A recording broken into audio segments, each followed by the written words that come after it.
영광을 주께 찬송가 301장입니다.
영광을 주께 찬송가 395장입니다.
영광을 주께 찬송가 2장입니다.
다 같이 예배를 해서 기도하시겠습니다. 은혜와 진리가 충만하신 아버지 하나님 감사를 드립니다.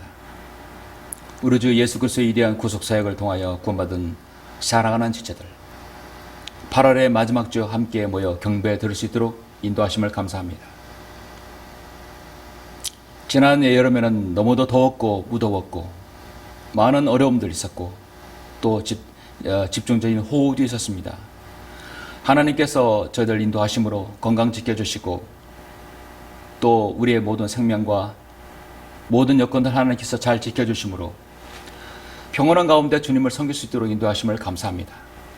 세상이 어지럽고 혼란스러우며 정체로 매우 힘든 시기이지만 우리가 이 모든 시기들을 잘 이겨내고 주님께서 우리를 부르실 그날까지 진실하게 주님을 섬길 수 있도록 저희들 보호해 주시길 원합니다. 오늘 이 시간 함께 경배드리는 소중한 성도들 가정과 각 또 재단에서 가정에서 홀로 사무실에서 여러 모양으로 섬기고 있는 성도들 주님 기억하여 주시고 하나님의 평강과 하나님의 위로와 주님의 섭리 가운데 그 생일을 인도해 주시길 원합니다. 오늘의 이 귀한 경배 또 자신의 생일을 돌아보는 시간 될 수 있도록 인도하여 주시옵소서. 예배의 시종을 일관을 오직 주님께 의탁드립니다. 광야설의 선교를 위해서 기도하시는 아름다운 지체들 주님 기억해 주십시오. 기도에 응답될 수 있도록 인도하여 주시길 원합니다. 주 예수 그리스도 이름으로 기도드렸습니다. 아멘. 영광을 주께 찬송가 138장입니다.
예, 오늘은 8월의 마지막 주입니다. 8월의 마지막 주 하나님 말씀을 보시겠습니다. 오늘 말씀은 히브리서 11장 13절부터 16절까지입니다. 히브리서 11장 13절부터 16절 봉독해 올리겠습니다. 이들은 모두 믿음 안에서 죽었으나 모두가 그 약속들을 받은 것은 아니로되 멀리서 그것들을 보았고 확신하여 소중히 간직하였으며 또 이 땅 위에서 타국인이요 순례자라고 고백하였느니라. 이는 이런 것들을 말하는 사람들은 자신들이 본향을 잡고 있음을 분명히 나타낸 것임이라. 만일 그들이 실로 떠나온 고향을 생각하였다라면 되돌아갈 기회가 있었겠지만 이제 그들이 사모하는 곳은 더 좋은 본향 곧 하늘에 있는 것이라. 그러므로 하나님께서는 그들이 하나님이라 불리는 것을 부끄러워하지 아니하시니 이는 그들을 위하여 한 도성을 예비하셨습니다. 16절까지 있습니다. 오늘 말씀을 해서 잠시 기도하시고 말씀을 듣겠습니다.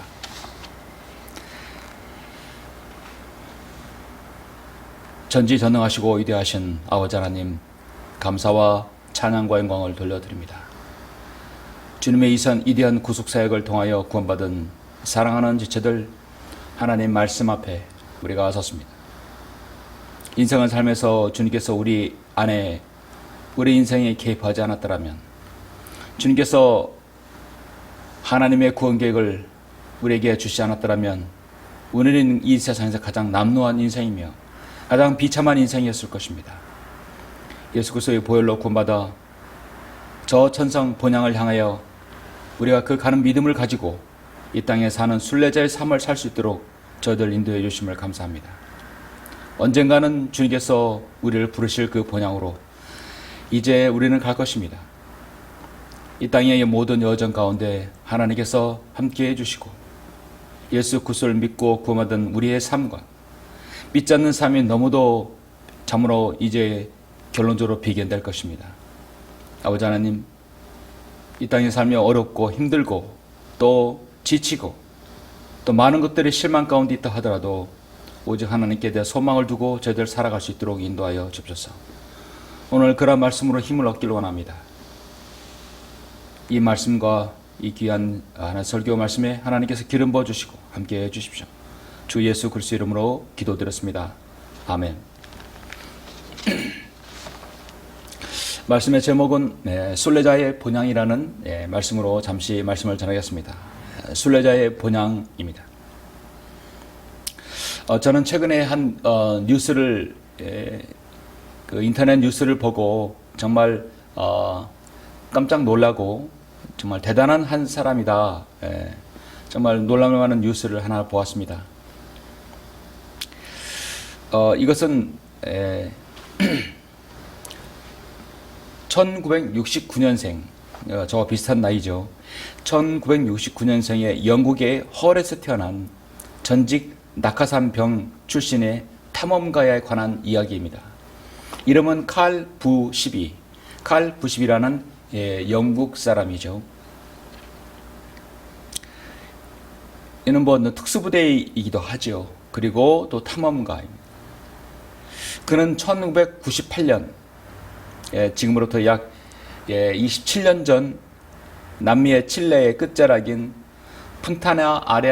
푼타나아레아스에서 내가 걸어서 지구를 한 바퀴를 돌겠다. 걸어서 지구 한 바퀴를 내가 순례길을 향하겠다는 거죠. 목표를 정하고 그날 그 시부로부터 그는 걷기 시작합니다. 비행기도 자동차도 배도 타지 않고 오직 두 발로 움직여서 지구 한 바퀴를 돌겠다는 것이죠. 어떤 사람들은 자동차로도 지구 한 바퀴, 배로도 자전거로도 많은 것들을 하지요. 그는 오직 두 발로 이 지구 한 바퀴를 돌겠다는 것이죠. 이름하여 세계 최장 도보 여행이고 골리앗 여정이라고 이름을 졌습니다. 지금까지 27년 동안 그는 정글과 사막과 빙하와 산맥을 건넜고 국경의 장벽과 수많은 정치적 제약을 뚫으며 58,000km에 달하는 길을 지금까지 걷고 있습니다. 중간에 포기하지 않았다는 점이 무엇보다도 대단한 것이죠. 그는 길 위에서 지구의 험난한 모든 지형을 몸소 체험했습니다. 파나마, 콜롬비아 사이의 밀림 지역인 데리언 캡을 수개월 동안 걸쳐서 통과했고, 알래스카에서 시베리아까지 얼어붙은 바다를 베링 해협 위에 걸어 건너갔습니다. 그 과정에서 러시아 당국에 억류되거나 입국 금지 처분을 당하기도 하고, 국경 문제로 또 비자 문제로 몇 년씩 발목을 잡히는 일도 있었습니다. 그는 작년에 2024년 러시아나 이란을 거쳐갈 수 없는 상황에서 그는 카자흐스탄에서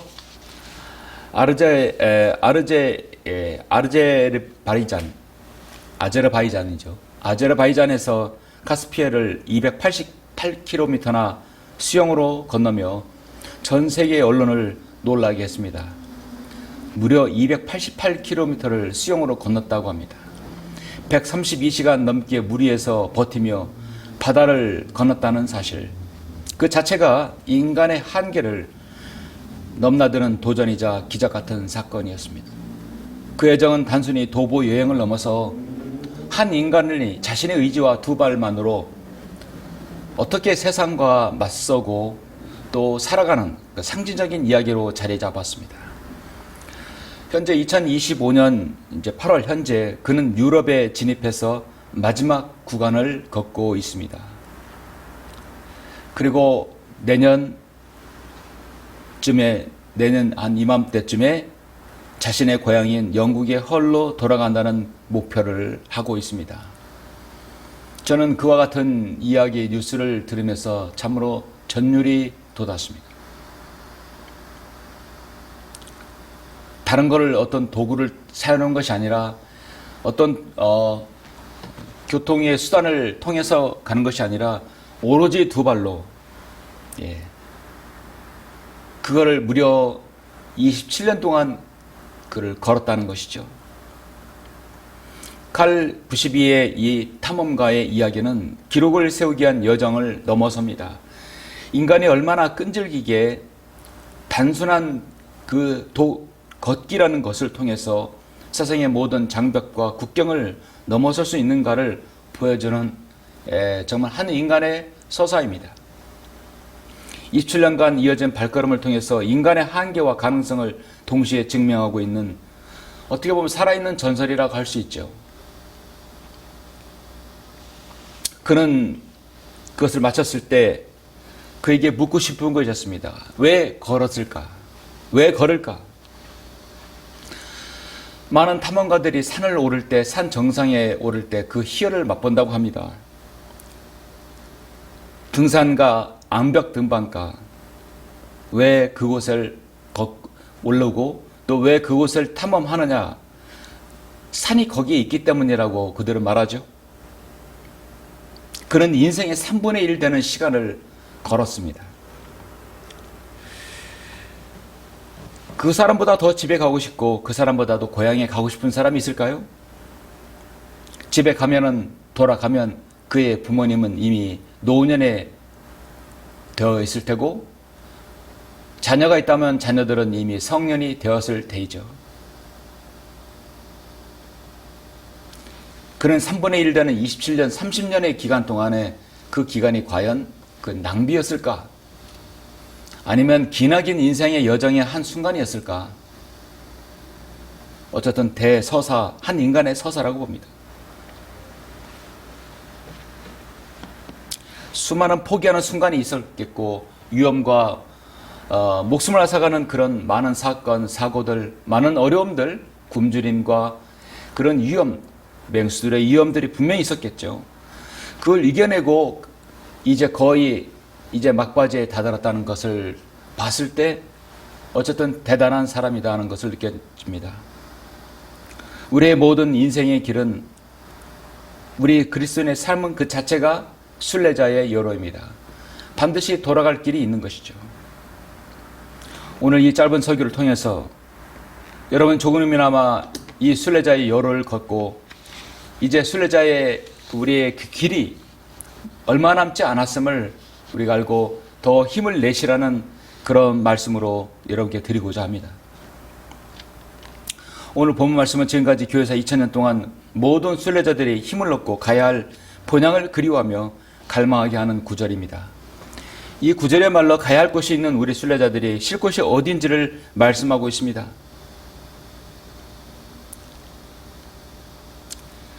히브리서 11장 10절에 이렇게 보면은 이는 그가 기초들이 있는 한 도성을 기다렸음이니 그것을 세우고 만드신 분은 하나님이시니라. 예. 이제 그들이 사모하는 곳은 더 좋은 본향 곧 하늘에 있는 것이라. 그러므로 하나님께서는 그들이 하나님이라 불리는 것을 부끄러워하지 아니하시니 이는 그들을 위하여 한 도성을 예비하였음이라 했습니다. 우리는 이 땅에서 누구든지 예수 그리스도를 구주로 영접하면 그 사람은 인생에서 가장 비천한 사람일지라도 전능하신 하나님의 자녀가 되는 것입니다. 나는 하나님의 아들이 되었다. 나는 창조 하나님의 자녀가 되었다라고 말할 수 있는 것입니다.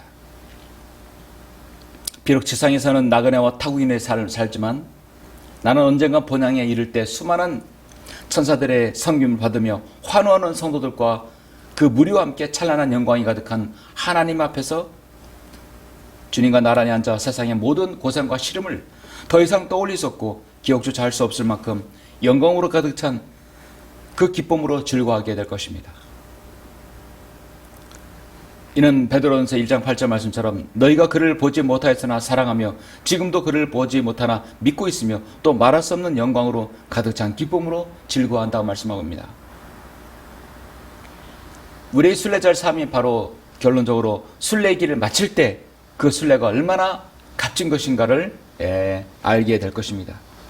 로마서 8장 17절 말씀에서 자녀이면 또한 상속자들이니 하나님의 상속자들이요 그리스도와 함께한 공동 상속자들이니 우리가 그와 함께 고난을 받는 것은 함께 영광도 받게 하려 하심이라 말씀합니다. 그래서 우리는 썩지 않고 더럽지 않고 세잔하지 않는 유업을 우리가 갖고 있습니다. 우리가 가야 할 본향은 좀이나 녹이 해치지 않고 거기는 도둑들이 뚫고 들어오지 못합니다. 우리가 가야 할 본향은 이 땅에서 순례자의 삶을 살고 있는 사람에게 반드시 주어집니다. 이 땅에 살다가 구원받지 못하고 죽으면 그 순례자의 삶이 아니라 그냥 나그네의 삶이 되는 것입니다. 여러분의 인생의 행로에서 언젠간 가야 할 곳, 내가 가야 할 곳, 나의 본향, 여러분 의식하며 사십니까? 다름을로 나는 순례자입니다. 나는 본향을 가고 있는 순례자입니다. 나는 돌아갈 길을 잊고 내가 태어난 저 하늘의 예루살렘, 하늘의 바로 더 좋은 본향을 걷고 있는 그 순례자의 여로를 걷고 있는 나는 타국인입니다. 내가 지금 어려워도 슬퍼도 괴로워도 낙담이 있어도 역경이 있어도 기나긴 이 영적 전쟁이 있어도 나는 이겨내며 순례자의 길을 가고 있습니다. 여러분 그렇게 고백하십니까? 우리 모두는 구원받은 이상 순례의 길을 갈 수밖에 없습니다. 구원받고 바로 우리는 저 본향으로 갈 수는 없습니다. 이 땅에 인생의 여정이란 그 길을 걸어야 됩니다. 순례자의 본향, 저는 이 부분에 대해서 오늘 말씀을 통하여 여러분에게 세 가지 측면에서 잠깐 말씀을 드리고자 합니다. 그래서 여러분의 순례의 길이 다른 사람의 순례과 비교해 볼 때 얼마나 가치 있는 건가를, 또 얼마나 여러분 소중한 순례의 길을 걷고 있는 것인가를 한번 되돌아보시는 시간을 가졌으면 합니다. 첫 번째 순례는 모든 그리스도인은 자신의 순례길이 있다, 이는 것이죠. 자신의 순례길이 있다는 것이죠. 같은 인생을 살 수는 없습니다.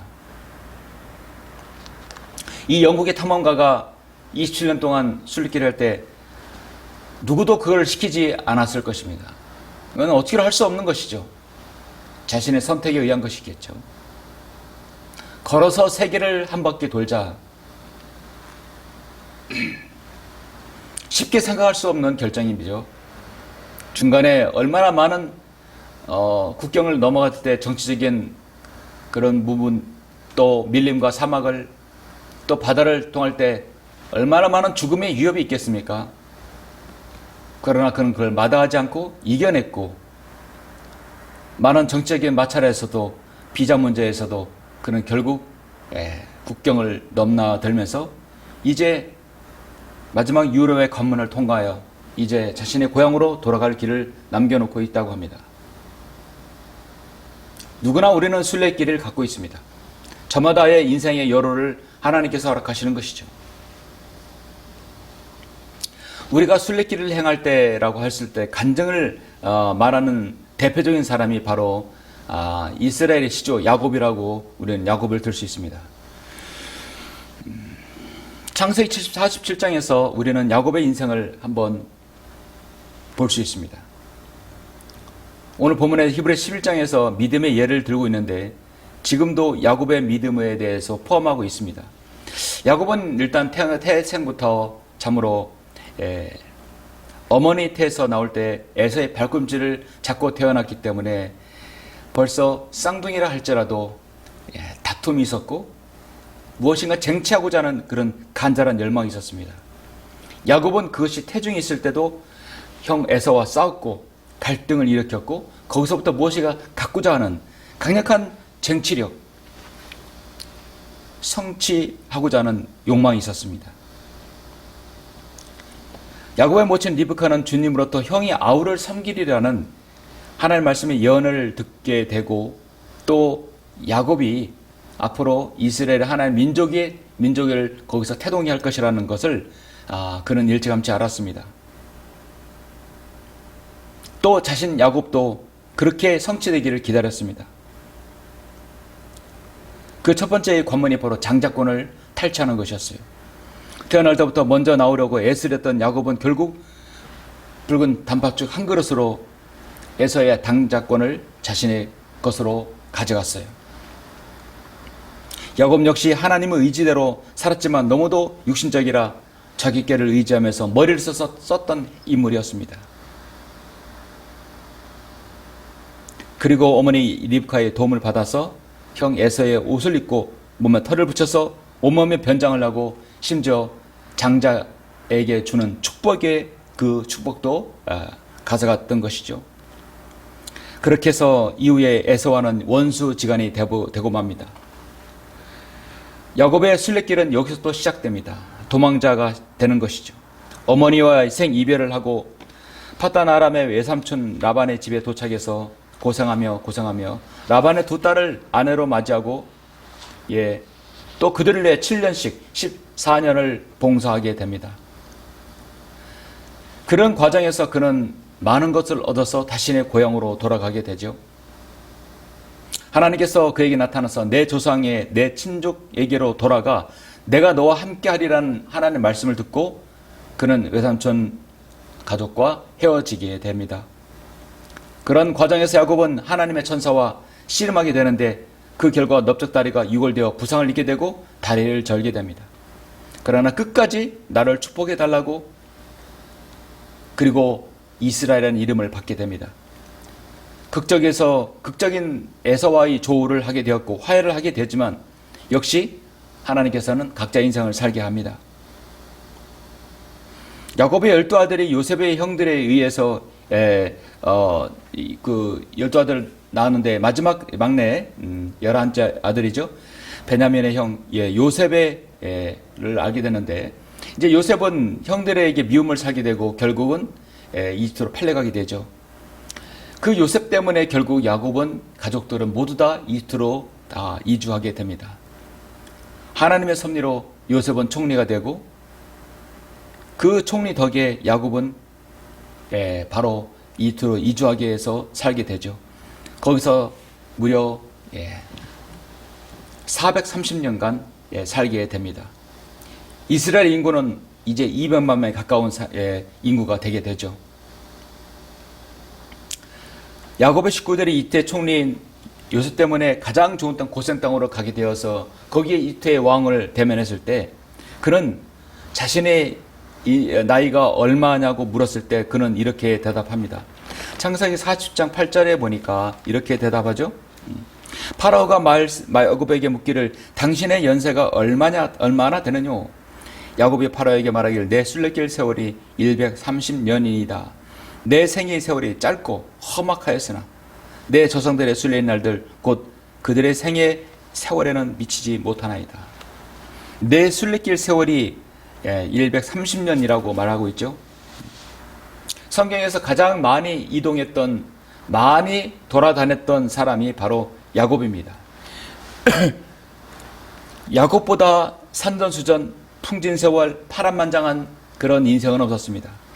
브엘세바에서 도망가서 베델, 거기서 제단을 쌓고 하란과 마하나임, 브니엘, 숫곳, 세켐, 베델, 베들레헴, 헤브론, 브엘세바 이트로 갔습니다.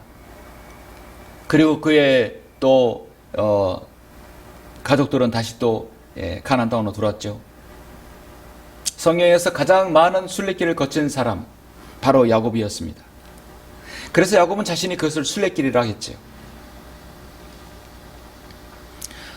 저는 아까 이 영국의 탐험가가 27년간 전 세계를 걸어서 도보로 횡단할 때 왜 그렇게 했는지, 어떤 종교적인 이유 때문에 그런 건지, 아니면 스스로 내가 세상을 탐험하리라 해서 목적에 걸었는지는 모르겠습니다. 어떤 종교적인 목적이라면 나름대로 그것이 순례길을 향하고 그것이 자신에게 무엇을, 어떤 구원을 가져다 줄지를 모른다는 심정에서 그럴 수도 있겠습니다. 자세한 모르지만 어쨌든 간에 많은 사람들은 자신의 순례길을 걷게 됩니다. 그 사람은 그 27년 동안 자신의 그 순례를 자처했어요. 내가 언젠간 내가 걸어서 지구를 한 바퀴 돌아서 고향으로 가리라. 야곱도 자신이 무엇인가 성취하고자 그 많은 순례길을 돌아다녔던 것이죠. 결코 탄탄대로를 약속받지 못하였습니다. 그 길이 얼마나 험난했겠습니까? 근데 많은 사람들이 그 순례길을 포기하고 맙니다. 창세기 4장에서 카인이 아벨을 죽인 다음에 하나님께서 너는 유랑자여 방랑자로 살아간다는 거죠.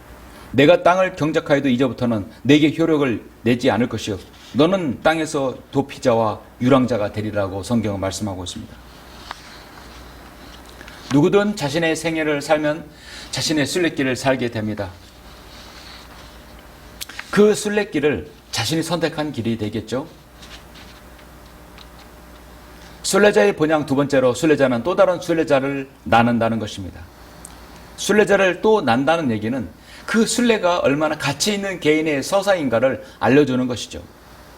오늘 본문 말씀 히브리서 11장 13절 16절 보시면 이들은 모두 믿음 안에서 죽었으나, 바로 믿음으로 노아, 믿음으로 아브라함, 믿음으로 야곱, 요셉, 모든 사람을 말하는 것입니다. 여기 그 11장 20절 믿음으로 이삭은, 믿음으로 야곱은 죽을 때 요셉의 두 아들 하나에게 축복하였으며 그의 지팡이의 머리에 의지하여 경배에 드렸느니라. 믿음으로 요셉은, 믿음으로 모세는 계속해서 나오고 있죠. 예. 그래서 이런 것들은, 말하는 사람들은 자신들이 본향을 찾고 있음을 분명히 나타낸 것입니다. 만일 그들이 실로 떠나온 고향을 생각하였다라면 되돌아갈 기회가 있었겠지만 이제 그들이 사모하는 곳은 더 좋은 본향, 곧 하늘에 있는 것이라. 그러므로 하나님께서는 그들이 하나님이라 불리는 것을 부끄러워하지 아니하시니 이는 그들을 위하여 한 도성을 예비하셨습니다. 순례자가 자신이 가야 할 고향과 더 좋은 본향이 없다면 이 땅에서 우리의 순례가 무슨 의미가 있겠습니까? 남들 놀 때 우리도 놀고, 남들 가고 싶을 때 가고, 모든 걸 다 누리죠. 그러나 우리는 더 좋은 본향이 있기 때문에 절제하고 참고 견디는 것입니다.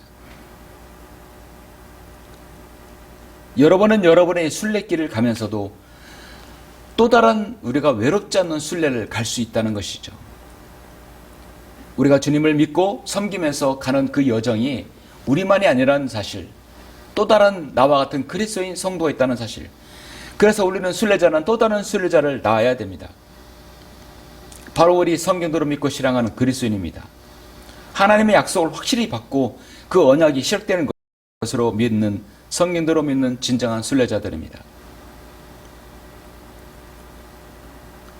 이는 모두 만에서 믿음 안에서 죽었으나 모두가 그 약속을 받은 것은 아니로되 멀리서 그것들을 보았고 확신하여 소중히 간직하였으므로 또 이 땅 위에서 타국인 위의 순례자라고 고백하는 그 고백이 계속해서 이루어져야 되는 것이죠. 하나님께서는 여러분들이 지치지 않게 또 힘을 주시기 위해서 나를 통한 순례자들, 또 계속해서 하나님께서 다른 순례자들을 알기를 원하십니다.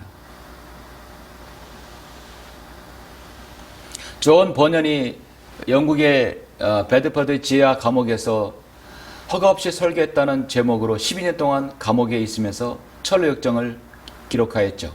성경 다음으로 많이 읽혀진 책입니다. 이 철로 역정을 보면은 주인공 크리스천은 자신이 살았던 파멜의 도시를 떠나서 본향이라는 곳으로 순례의 길을 떠나게 됩니다. 이 크리스천도 정말로 걸어서 가요. 못을 타고 가지 않습니다. 그는 1년 360을 쉬지 않고 걷습니다. 한 도시를 지나는데 허영의 도시를 지납니다. 그곳에서 많은 유혹들을 받게 됩니다. 그리고 환락의 성을 통과한 다음에 의심의 성으로 갇히기도 합니다. 그 의심의 성을 갇히게 하는 가둔 성을 지배하는 성주는 아폴론입니다. 아폴론이 바로 사탄이죠. 마귀란 뜻이죠. 이 세상의 신입니다. 그때 거기서 소망이란 친구를 만나서 힘을 얻게 된다는 것이죠. 크리스찬은 순례의 길을 행할 때 반드시 내 옆 동료들을 하나님께서 보내주시는 것입니다. 소망이라는 친구를 만나게 됩니다. 그는 소망이 동행하고 소망의 도움을 받아 약속이라는 열쇠로 성을 탈출합니다. 순례의 길을 가는 크리스천이 가는 길은 수많은 유혹과 시험에도 불구하고 크리스천으로 하여금 끝까지 완주하게 하는 것은 저 본향, 더 좋은 본향이 있기 때문에 견디는 것이죠. 거기에서 열정과 소망이라는 친구를 만나고 또 신실이라는 동행자가 있었기 때문에 그는 지치지 않을 수 있었습니다. 여러분의 순례길도 나만의 순례길이 있지만 각자 자신의 순례길을 하는 성도끼리 모이는 것이죠. 그 모이는 바로 곳이 지역교회요, 구성원인 이렇게 모이는 장소인 것입니다.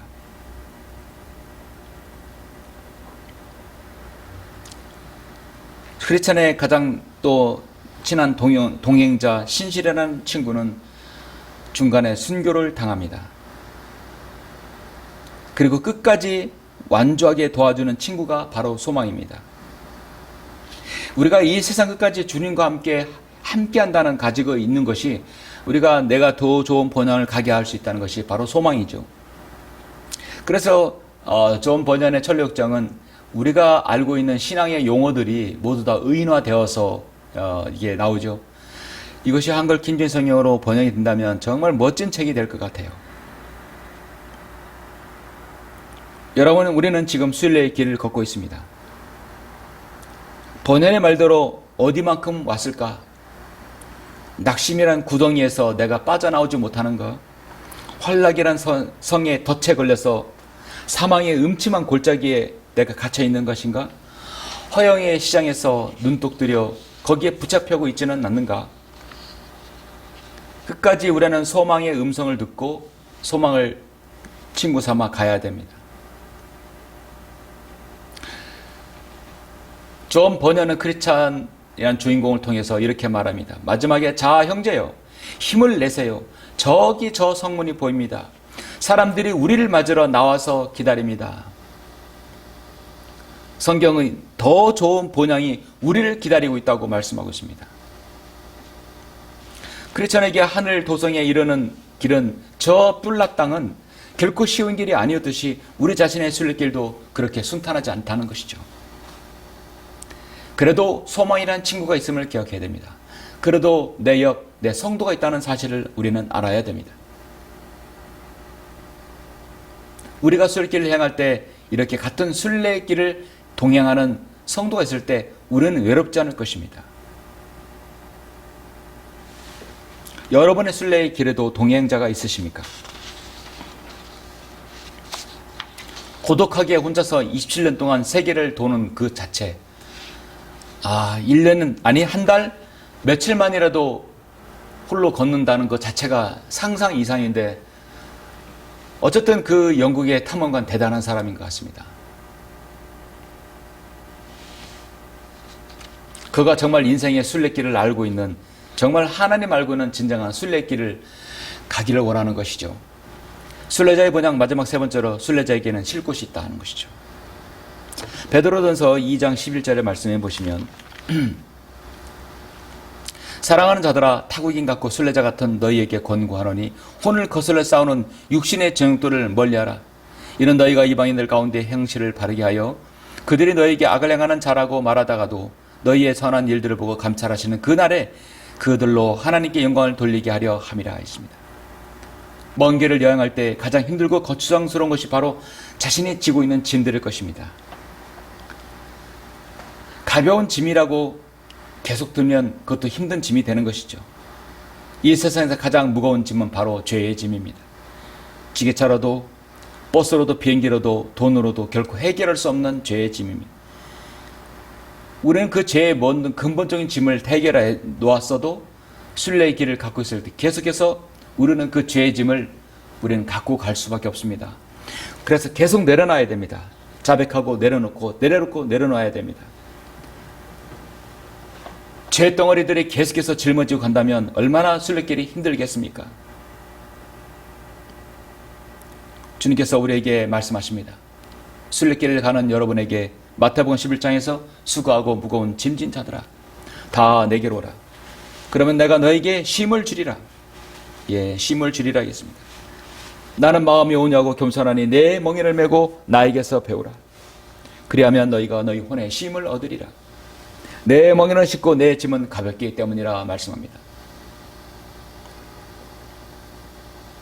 존 버년이 자신의 순례길을 행할 때 가장 해결하지 못하고 가장 힘든 것이 바로 이 죄의 짐이었다고 고백합니다. 모든 순례자는 그래서 이미 갈보리 십자가에서 구속사역을 행하신 주님의 그 보혈로 구원받은 성도가 가는 것이죠. 그렇더라도 우리의 죄의 짐은 끊임없이 자백을 통해서 내려놓고 또 내려놔야 됩니다. 잠시 순례자가 쉬고 짐을 내려놓고 힘을 얻고 충전하는 곳, 그것이 바로 지역교회이고 모임 장소입니다. 성도들의 모인 구성원인 것이죠. 이 땅에 교회가 없고 구성원이 성도가 이루어받을 성도가 없다고 한다면, 내가 하나님 말씀으로 힘을 얻는 설교자가 없다고 한다면 어디에서 힘을 얻을 수 있겠습니까? 그래서 몇 주마다 또 모이는 장소에서 모여서 함께 기도하고 경배하고 힘을 얻는 것이죠. 순례자 여로에서 크리스찬은 무거운 짐을 벗어버린 홀가분함과 즐거움에 넘치는 마음으로 이렇게 말합니다. 주께서 괴로움을 당하심으로 내게 평안을 주셨고 주께서 목숨을 버리사 내게 영생을 주셨나이다. 그렇습니다. 주님의 그 사랑과 주님의 그 희생, 주님의 위대한 구속사역을 통하여 나는 순례길을 행하지만 다시 주님의 그 십자가를 바라보므로 우리가 소망을 얻고 또 우리 가진 죄의 짐들을 계속해서 내려놓는 것이죠. 우리 인생은 고난과 위기라는 파도가 쉴 새 없이 해변에 넘나드는 그 해변에 서 있는 것 같습니다. 한번 파도가 치면 또 그대로 멈춰 있습니까? 다음 파도가 기다리고 있는 것입니다. 파도가 치고 또 계속 치는 것이죠. 우리는 여러 어려움들이 있습니다. 사업적인 실패, 육체의 질병, 사별, 경제적인 궁핍들, 실직, 가족과의 불화와 세상의 증오, 뜻하지 않은 사고들, 사건들, 많은 어려움들, 외적인 요소들이 분명히 있습니다. 이런 것들을 이길 수 있는 원동력이 우리에게 있어야 됩니다. 그것이 바로 우리에게 소망이고 또 진리의 기둥이 터져낸 이 바로 모임의 장소이며 성도들에게 서로 힘을 주는 그 기도의 중보의 기도입니다. 지금도 우리는 뚜벅뚜벅 순례의 길을 걷고 있는 것인가? 영국의 그 탐험가도 지금도 걷고 있을 것입니다. 자신의 고향을 향해서 우리는 더 좋은 본향을 향해서 가고 있는 것입니다. 사랑하는 성도 여러분, 우리 순례자들은 성경의 약속을 굳게 믿고 있습니다. 이 땅이 영원하다고 주장하는 여호와 증인들의 주장과는 달리 천년왕국에서 회복될 천년을 우리가 기다리고 있습니다. 지나면 이 땅은 불타버리고 우주의 모든 구성요소도 맹렬한 불로 녹아내린다고 성경이 말씀합니다. 그리고 새 하늘과 새 땅, 새 예루살렘을 주시는 것이죠. 그러나 주의 날이 밤에 도적같이 오리니 그날은 하늘들이 굉장한 소리를 내며 사라지고 우주의 구성 요소들의 맹렬한 불로 녹아내리며 땅과 그 안에 있는 일들이 타버릴 것이라. 하나님의 날이 오기를 고대하고 열망하라. 그때는 하늘들이 불에 타서 녹아버리고 우주의 구성 요소들도 맹렬한 불에 녹아질 것이나 우리는 그의 약속대로 의가 거하는 새 하늘들과 새 땅을 기다리도다 했습니다. 베드로후서 3장 말씀이죠. 우리는 순례길을 가면서도 지금 어느 곳에 가 있든지 내가 어디 있는지를 여러분의 위치를 잘 좌표를 파악해야 됩니다.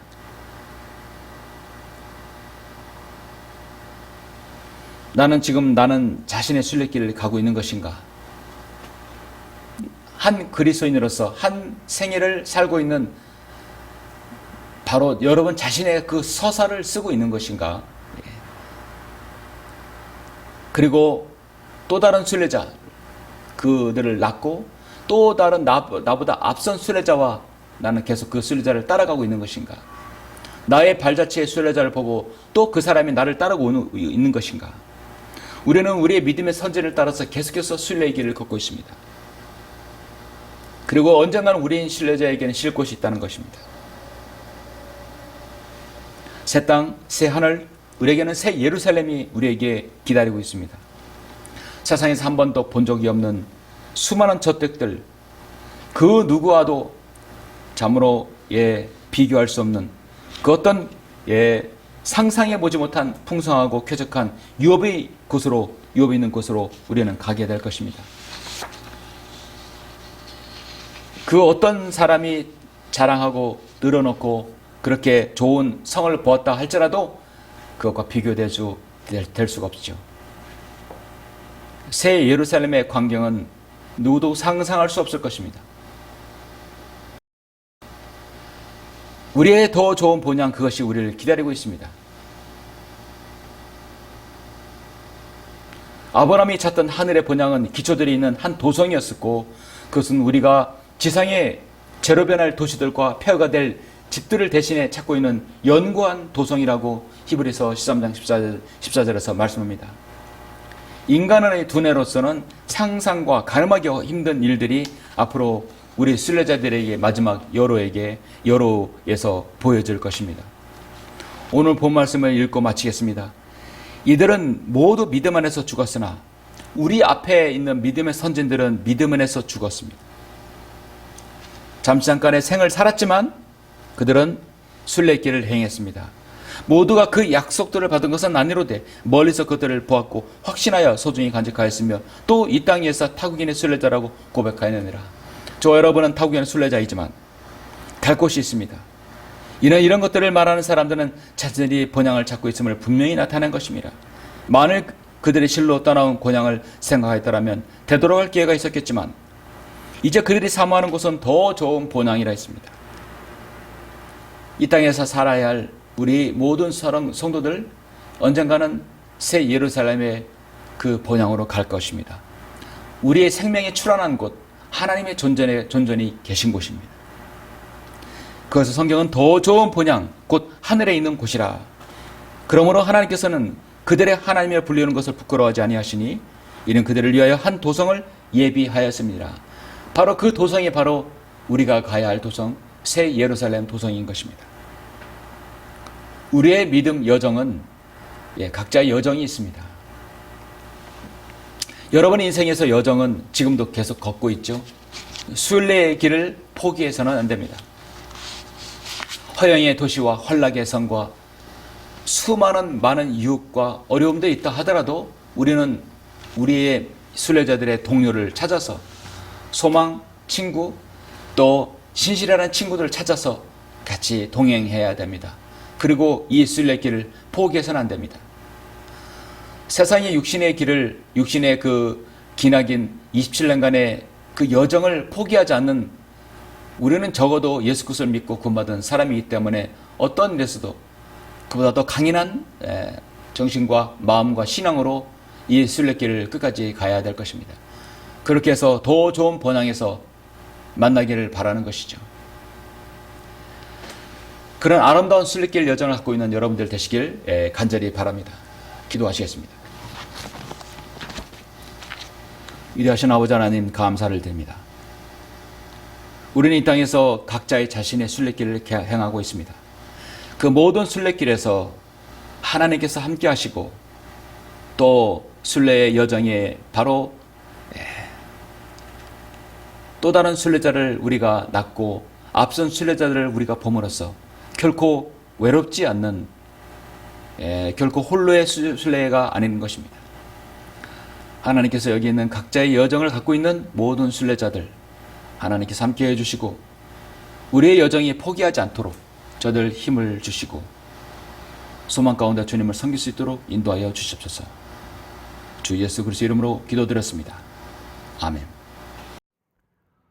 영광을 주께 찬송가 495장입니다.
심으로 예배를 마치겠습니다.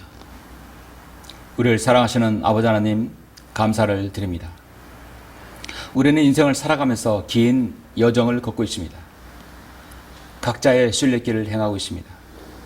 예수 그리스도를 구주로 영접하여 구원받은 그 성도는 이제 주님의 자녀로서 더 좋은 본향을 향하여 순례길을 걷고 있는 것입니다. 좋은 본연의 천루역정처럼 허영의 도시와 환락의 성과 수많은 유혹, 많은 어려움들이 우리 순례자의 여로에서 방해물이 있을 것입니다. 평탄한 인생은 없습니다. 하나님께서 저희 생애를 인도해 주심으로 온전히 그 많은 구비마다 주님을 섬기고 소망 가운데 저 본향을 향해서 우리의 삶의 여정을 내디딜 수 있도록 인도하여 주옵소서. 결코 우리의 순례길이, 우리의 믿음의 여정이 포기하지 않도록 저희들을 붙들어 주시길 원합니다. 우리에게 바른 말씀인 한글 김진 성경을 통하여서 말씀으로 더 힘을 얻고 하나님의 말씀으로 더 우리가 더 성장하는 성도들 되게 해주시고 각자의 순례길에 그 아름다운 서사가 하나님께 영광을 돌리는 저희들 될 수 있도록 인도하여 주시길 원합니다. 모든 것을 감사드립니다. 주 예수 그리스도 이름으로 기도드렸습니다. 아멘.